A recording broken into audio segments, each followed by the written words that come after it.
JNB Bisnupura Ming chanbige heiduna namthak tawduna sel laothok gen khupu phare.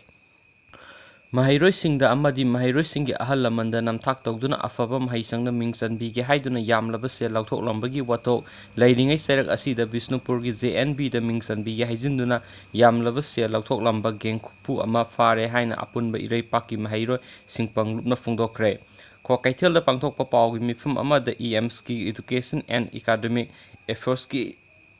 Secretary Suraj Thokchomna hai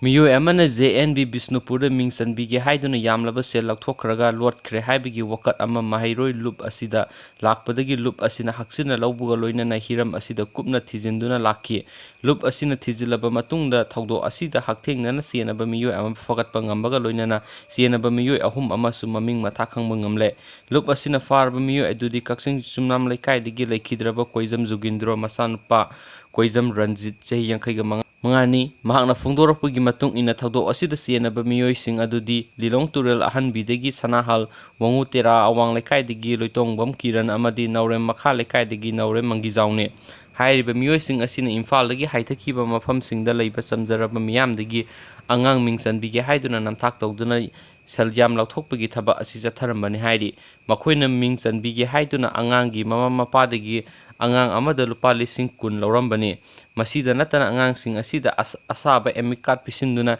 school asida chatpa yabagi school dress lesillo haiba pau namthak tawbiramki